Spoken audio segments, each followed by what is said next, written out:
What happens if you take a regular circular saw and a plunge saw and you stick them together? You get this, the new Makita XGT 40 volt HS004G track compatible circular saw.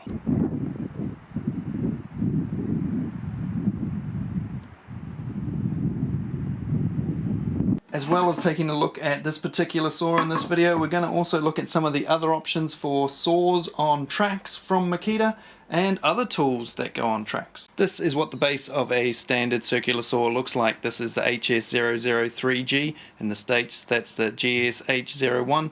As you can see, just flat, slides along the top of your wood while you're cutting. Pretty simple. This is the base of a plunge saw. As you can see, it's pretty flat too, but it has this big groove. Why has it got the big groove? Well, that's for running on the track, of course. But this is a plunge saw, the SP001G or the GPS01 if you're in the States. There's a lot of guys that use these all the time, and there's a lot of guys that only need them now and again. Guys that just want to cut a straight line but don't really need the plunge facility that this saw comes with. If you want to do regular cuts, cross cuts and stuff with a plunge saw, it's kind of a waste of time because you always have to plunge it. It doesn't stay down like a normal circular saw with a blade. You set it to whatever depth you want and it's always set to that. This, you have to push the tool down. When you come off the end of a piece of wood or off a cut, it springs off in a weird way because the base flops down. It's a little awkward to use for just standard sort of cuts that most people do. So a lot of guys have been after a base like this on a regular circular saw. And this is also limited with your depth of cut to only 52mm when it's on a track. But what if you could use a regular circular saw and get deeper cuts and do all your other cuts without having to set plunge depths and stuff like that? Enter the first of currently 3 Makita track saws that aren't plunge saws. This, the 04, as I've already said, has the track on the bottom, but it's a regular circular saw. It's basically the HS003, but with a different base. If we take a look at the two saws side by side, they are identical as far as I can see in the motor housing and all the body department. The only difference is the fancy base on this one.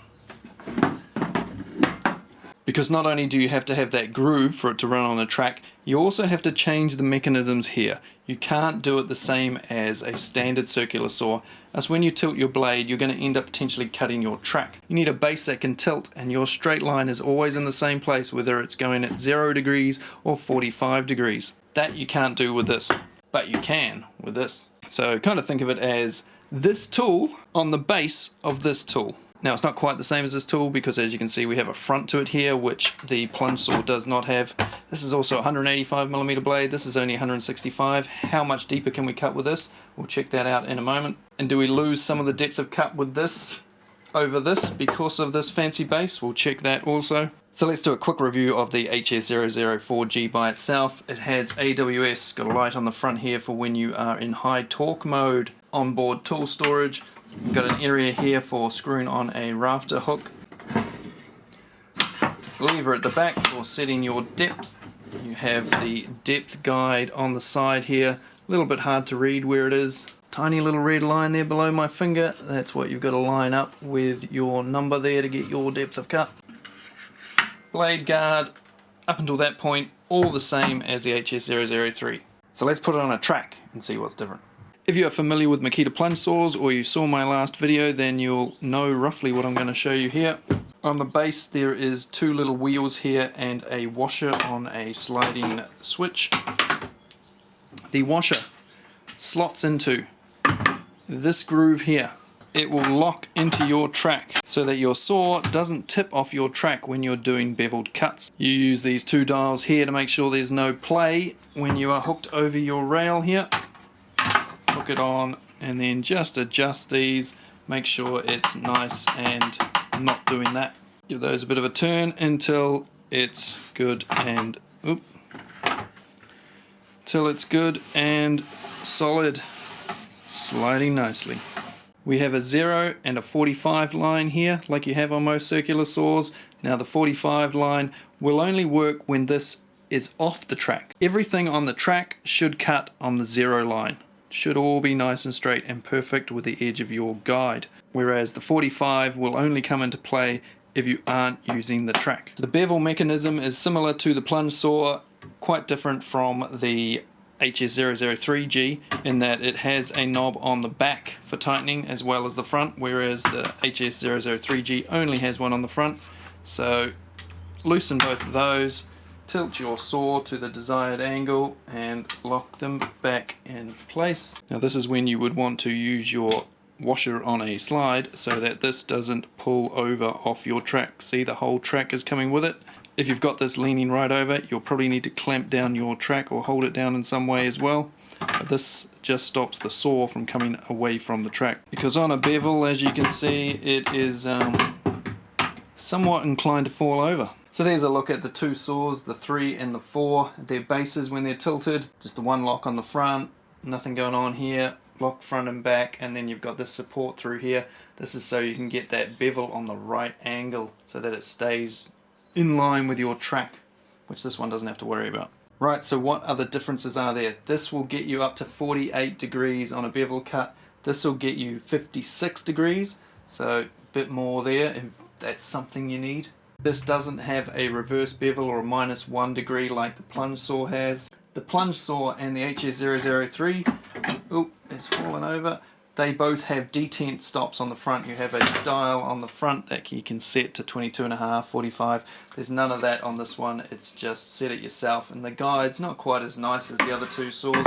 Having the track compatible base does mean it's a lot wider. This one is 170 millimeters, whereas this one is 210 millimeters wide.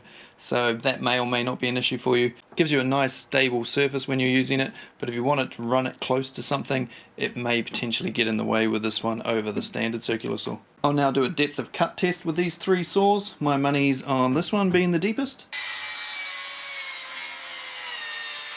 HS003, 66mm depth of cut. Or if you chuck a 190mm blade on it, you'll get that up to 68.5mm. Over she goes. 60mm, so you're losing 6mm depth of cut, around 1/4 of an inch. And what about on the track?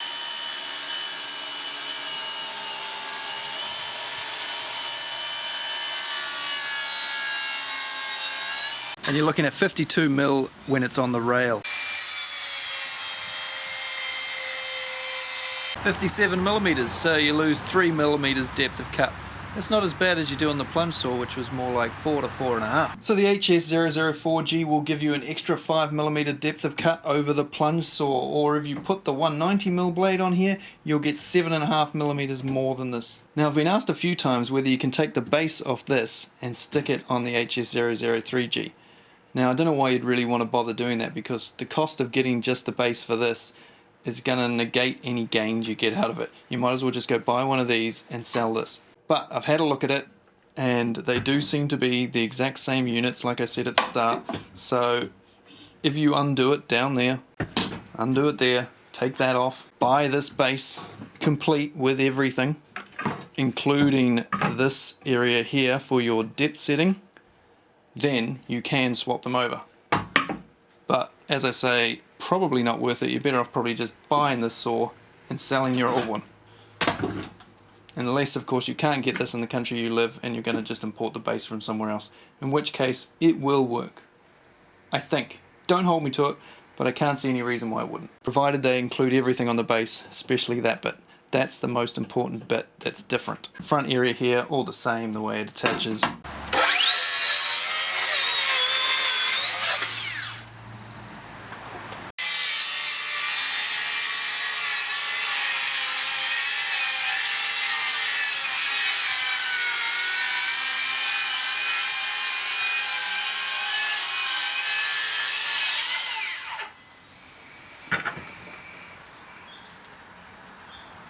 003, 004, doesn't matter, power wise exactly the same. What about if you've already got the HS001G, the 165mm or 6.5 inch circular saw?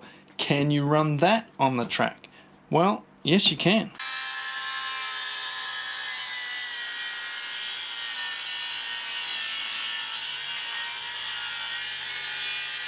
But you will need one of these adapters.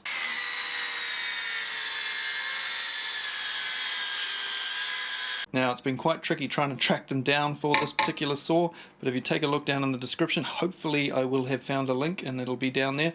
This is actually the one off the 125mm saw, and it does work on this as well, but it's not the greatest. Just got to be careful setting it up to make sure that you don't damage your track and that you get this thing cutting straight.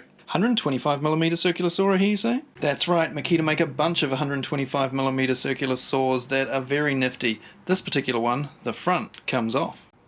And this allows you to cut flush up against a wall when that's not in the way. Put the adapter on, reverse bevel this tilts in the opposite direction, so it goes -15. I can now use this saw with the adapter to undercut a wall. Imagine the wall is here. This is flooring. You can then cut your flooring away from the wall, get it flush against the wall. Very, very cool feature. As you can see, that slots in the side like that and is held with the same wing nuts that you would usually use to hold your straight guide. Taking a closer look at the adapter, you have the washer on a slide there to lock into your track, same as with the Plunge Saw and the HS004 that we've looked at, and you have the same two cam style dials as well, like you do on the Plunge Saw and the HS004, to dial in your smoothness of running on your track here. Link for that down in the description. Link for the 5-inch or 125mm saw also down in the description. You have to buy these from Japan. As far as I'm aware, they're not available in any other country, which is a shame, because if you have to renovate houses and cut out flooring, then this is a brilliant little tool. If you want to see a full review of that, up there, down in the description, etc. Look at my channel, it's there.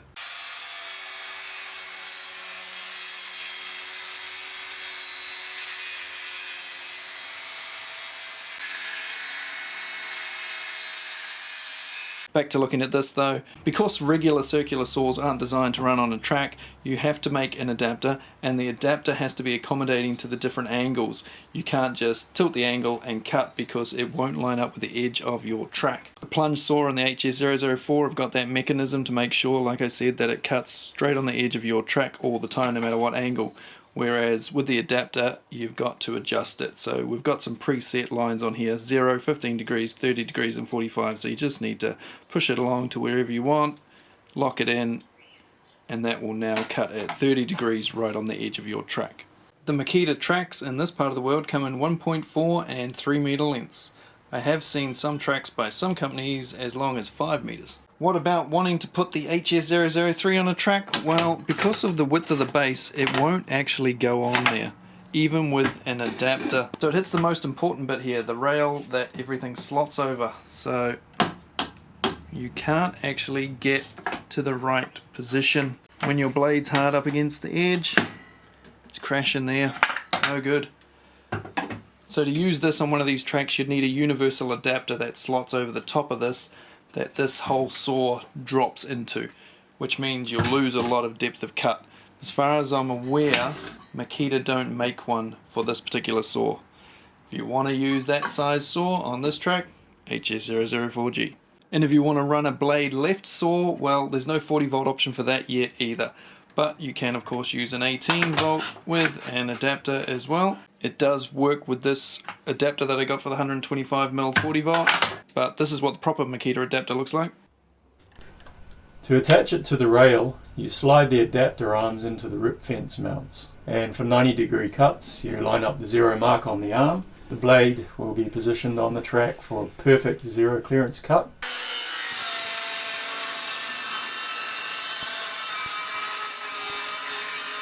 If you want to see that full video, that's on another channel. I'll put the link up here and down there. It's a guy called Rob.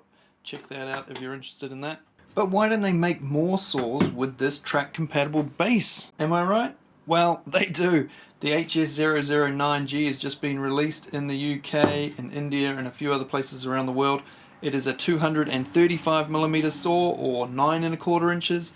Comes with a similar base with the track compatibility. And the HS001G, which is a 270mm, depending on where you buy it, but it was initially advertised as 260, but in New Zealand it will be sold as with a 270mm blade, so you'll get over 100mm cut. You can cut a 4x4 post, 100x100 post, in one pass, and it's track saw compatible. That will be a brilliant saw. I am so looking forward to getting my hands on one of those. So that is your options for running Makita circular saws on a track. I think that's quite a few options. I don't think any other brand has more options than that. Different sizes, different ways of doing it. And not only can you run circular saws on this track, but you can also run jigsaws or routers. As long as you've got the right attachment, I'll stick some down in the description if I can find them, you can run all sorts on one of these tracks. Remember, even if you don't have the correct attachment for the rail, you can still use these as straight guides. This has almost become an advert for the track rather than the tools. I suppose these tracks are great additions to any toolkit, especially if you like dead straight lines with lots of different tools. Thanks for watching, guys. If you like Makita reviews, make sure you subscribe, hit the like button, and I'll see you on another one again pretty darn soon. Probably a Makita video. You never know. Might not be. But there's so much Makita stuff coming out at the moment that I imagine it probably will be. Cheers.